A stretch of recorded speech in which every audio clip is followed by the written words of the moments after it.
നമസ്കാരം, കൊട്ടാരക്കര മീഡിയയിലേക്ക് സ്വാഗതം. സംസ്ഥാനത്തെ രജിസ്ട്രേഷനും അങ്ങനെ സ്മാർട്ട് ആയിരിക്കുകയാണ്.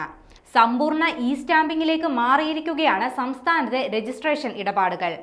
5 ലക്ഷം രൂപയ്ക്ക് മുകളിലുള്ള മുദ്രപത്രങ്ങൾ 2017 മുതൽ തന്നെ ഇ സ്റ്റാമ്പിംഗിലേക്ക് മാറിയിരുന്നെങ്കിലും അതിന് താഴെയുള്ള മുദ്രപത്രങ്ങൾ കൂടി ഇ സ്റ്റാമ്പിംഗിലേക്ക് മാറിയതോടെ രജിസ്ട്രേഷൻ മേഖലയിൽ ഇ സ്റ്റാമ്പിംഗ് ഏർപ്പെടുത്തുന്ന ആദ്യ സംസ്ഥാനമെന്ന നേട്ടത്തിലാണിപ്പോൾ കേരളം. മുദ്രപത്രങ്ങൾ ഇലക്ട്രോണിക് രൂപത്തിൽ ലഭ്യമാക്കുന്നതാണ് ഇ സ്റ്റാമ്പിംഗ്. സംസ്ഥാനത്തിന്റെ പ്രധാന വരുമാന മാർഗങ്ങളിലൊന്നായ രജിസ്ട്രേഷൻ മേഖലയിലെ സേവനങ്ങൾ കൂടുതൽ സുതാര്യതയോടെയും വേഗത്തിലും പൊതുജനങ്ങളിൽ എത്തിക്കുകയെന്ന ലക്ഷ്യത്തോടെയാണ് ഇ സ്റ്റാമ്പിംഗ് സേവനങ്ങൾ നടപ്പിലാക്കിയിരിക്കുന്നത്. വെണ്ടർമാരുടെ തൊഴിൽ നഷ്ടം പരിഗണിച്ച് അവരുടെ വരുമാനം നിലനിർത്തിയാണ് സേവനങ്ങൾ നൽകുന്നത്. ഇ സ്റ്റാമ്പിംഗ് വഴി വെണ്ടർമാർ മുഖേന പൊതുജനങ്ങൾക്ക് മുദ്രപത്രങ്ങൾ വെബ്സൈറ്റിൽ നിന്നും ഡൗൺലോഡ് ചെയ്യാൻ സാധിക്കും. വെണ്ടർമാർക്ക് വെബ്സൈറ്റ് ഉപയോഗപ്പെടുത്തുന്നതിന് പ്രത്യേക ലോഗിൻ സംവിധാനവും ഏർപ്പെടുത്തിയിട്ടുണ്ട്.